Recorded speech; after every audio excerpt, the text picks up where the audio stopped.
The Borg nebula pulsed with eerie green light. Within its depths, Voyager fought desperately to escape. Captain Janeway wrestled with the temporal paradox. Admiral Janeway, her future self, insisted on using a weapon to cripple the Borg. The captain hesitated. It felt wrong. "We can't risk them adapting to it," the captain argued, her voice echoing on the bridge. Admiral Janeway slammed her fist on the console. "We don't have time. The longer we wait, the weaker our defenses become." The argument raged on. Precious seconds ticked by. Each passing moment brought the Borg closer to their prize. The two Janeways, locked in their temporal debate, failed to notice the subtle shift in the Borg's tactics. Outside, the Borg drones moved with renewed purpose. They had analyzed the temporal weapon. Adaptation was imminent. Voyager's fate hung precariously in the balance, the fate of Earth unknowingly tied to this critical juncture.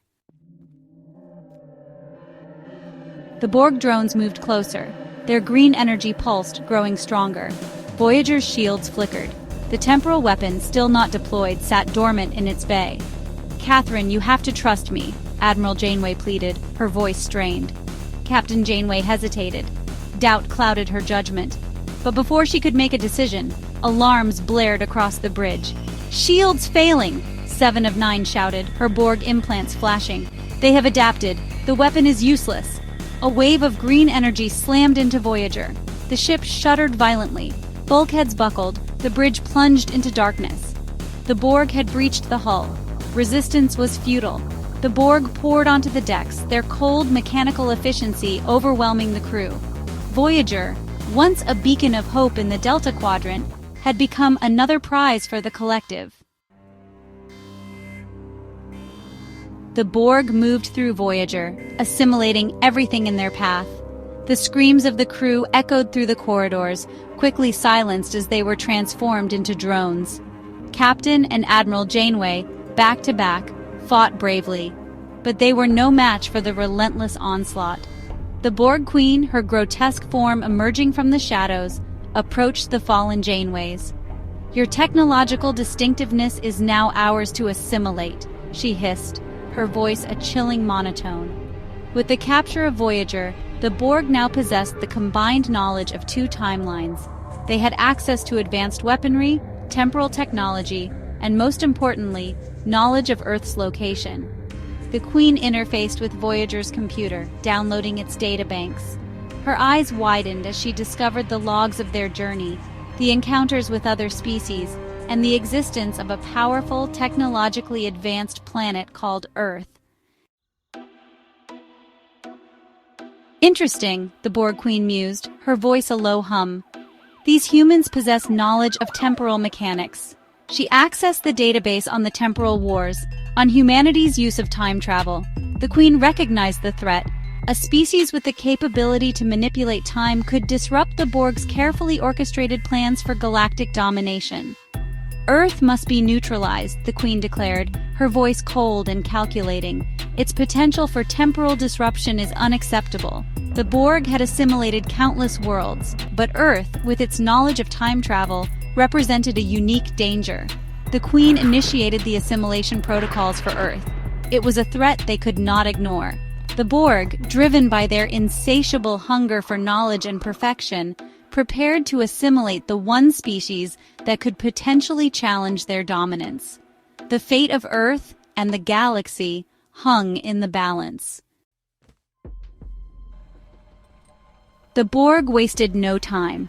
Utilizing Voyager's transwarp technology and their existing network of transwarp hubs, they launched a massive invasion fleet towards Earth. Hundreds, thousands of Borg cubes, spheres, and diamonds materialized near the unsuspecting planet. Earth's sensors, still reliant on outdated technology, struggled to comprehend the sheer scale of the invasion. The Borg fleet blotted out the stars, a vast mechanical swarm descending upon the cradle of humanity. Panic erupted across the globe as news of the invasion spread. Governments scrambled to mobilize their defenses, but it was too late. The Borg were already here. The sky over Earth crackled with energy. Thousands of Borg transporters locked onto targets across the globe. Resistance was futile. Section 6. Planetary Assimilation. The Borg descended upon Earth's major cities like locusts, their cutting beams slicing through buildings, their energy weapons vaporizing anything that stood in their path. Human weapons proved useless against the Borg's adaptive shields. Screams filled the air as people were captured and assimilated. Cities crumbled.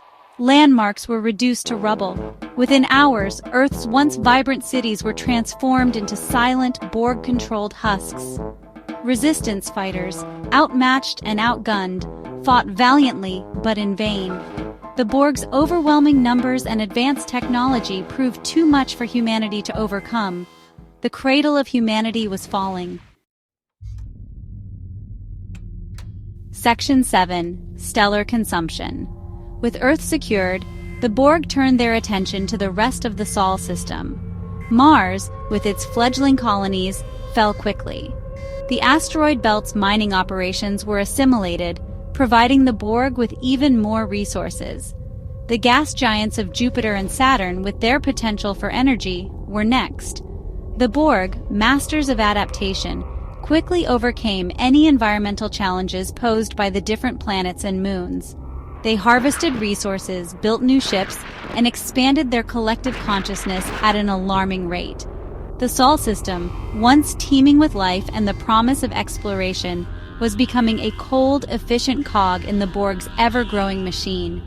The sun, a symbol of life and warmth, now cast a chilling glow on the Borg-controlled system. Within its light, a silent terror reigned. The Borg had achieved their objective. Humanity and the Sol system belonged to the collective. Section 8. A Grim New Galaxy. The galaxy, once filled with the vibrancy of diverse life and cultures, now faced a chilling future under the Borg's dominion. With Earth's resources and knowledge at their disposal, the Borg's expansion accelerated. Systems fell one after another. Species were assimilated or eradicated.